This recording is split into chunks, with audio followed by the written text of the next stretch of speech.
Before Israel was a nation, before there was a king, before there was a temple, there was a rivalry between two sisters.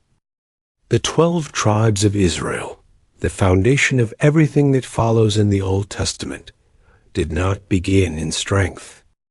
They began in insecurity, in longing, in jealousy, in unanswered prayers.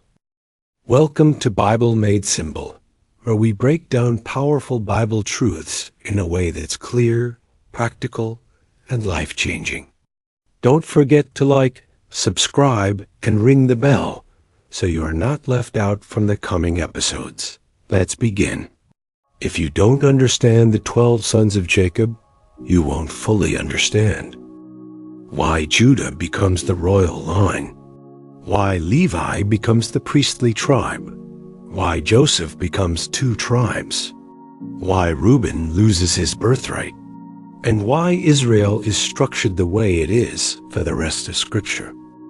Genesis 29 and 30 introduce us to a family that is deeply complicated. Jacob loves Rachel, but through deception, he marries Leah first. Leah is unwanted, Rachel is barren.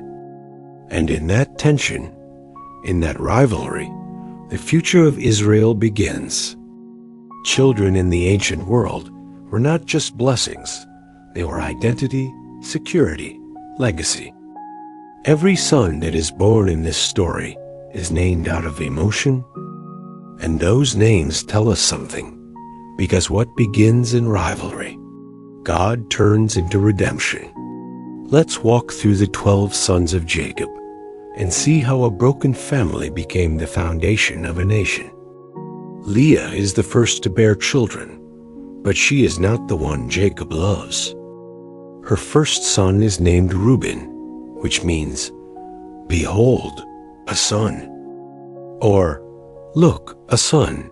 Leah says, "The Lord has seen my misery."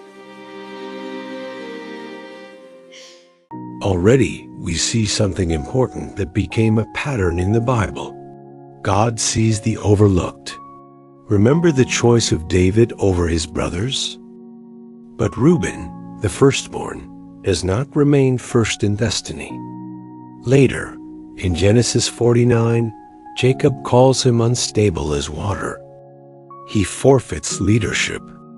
The firstborn does not automatically inherit the promise. That is a major biblical theme. Her second son was Simeon. Simeon is a masculine given name of Hebrew origin, Shimon, meaning he has heard or God has heard. So basically, Leah was saying, God has heard that I am unloved. Simeon's birth is tied to Leah's pain.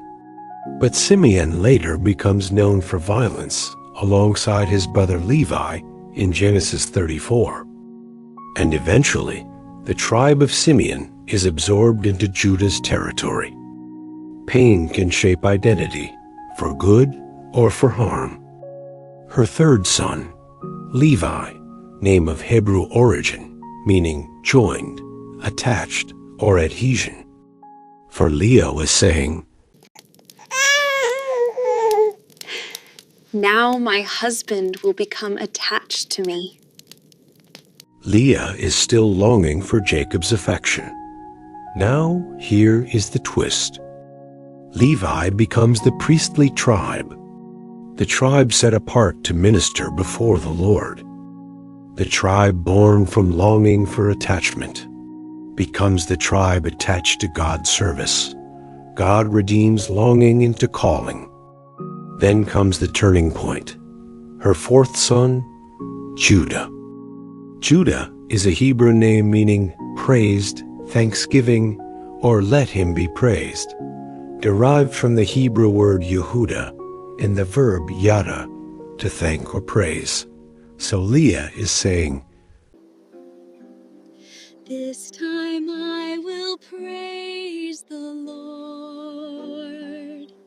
Notice the shift. She stops trying to secure her identity through him. She praises God. And from Judah comes the line of kings, David, and eventually Jesus. Praise precedes kingship. That is not a small detail. Rachel, the loved wife, is barren. And in desperation, she gives her servant Bilhah to Jacob. The rivalry intensifies. Bilhah bears Dan. God has judged. Then Naphtali, my struggle. Rachel names her sons from competition language. Leah responds by giving her servant Zilpah. Zilpah bears Gad, good fortune, and Asher, happy. The emotional tone begins to soften, but this is still a family built on comparison. Leah later bears 2 more sons, Issachar, reward. Zebulun, honor. She feels seen, she feels established. Then finally, Rachel conceives, she bears Joseph. May the Lord add. Joseph's name is prophetic. God will add another son, Benjamin. But Joseph becomes far more than an added child. He becomes the one who will preserve the family in famine. He becomes the bridge to Egypt. He becomes the savior of his brothers. This is setting up everything that comes in Genesis 37 and beyond. Later, in Genesis 35, Rachel gives birth to her final son. She dies in childbirth. She names him Benoni, son of my sorrow.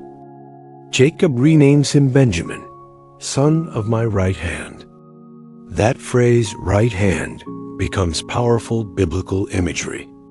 Strength, authority, favor, even sorrow becomes repositioned. Now here's where it gets fascinating. There are 12 sons. But when Israel becomes a nation, the tribal structure shifts. Joseph does not remain a single tribe. His 2 sons, Ephraim and Manasseh, each become tribes. Joseph receives the double portion. Why? Because Reuben forfeited his birthright. The firstborn lost what the faithful steward gained. That is huge. But there's more. Levi does not receive land inheritance. The priestly tribe is scattered among the others. So how do you still have 12 tribes? Joseph counts as 2. Levi counts as 0. So there are still 12 tribes. Before Jacob dies, he blesses his sons. Here is one interesting fact. The mothers gave their children names depending on how they felt. But the father, Jacob, blessed them according to their deeds. Reuben, unstable. Simeon and Levi, scattered. Judah, the scepter shall not depart. That is royal language. Joseph, fruitful vine. Benjamin, fierce. Their births were emotional. Their futures were prophetic. The 12 tribes of Israel did not begin in perfection. They began in rivalry, in longing, in insecurity. And yet from that broken family came priests through Levi, kings through Judah, provision through Joseph, and ultimately, a savior. God does not wait for perfect families to accomplish his purposes. He builds through weakness. And the foundation of Israel reminds us. Redemption often begins in places that look messy and uncertain. If this episode gave you some insight on the origin of the 12 tribes of Israel, please don't forget to like and subscribe. Until then, keep reading and comprehend the deep meaning of Scripture.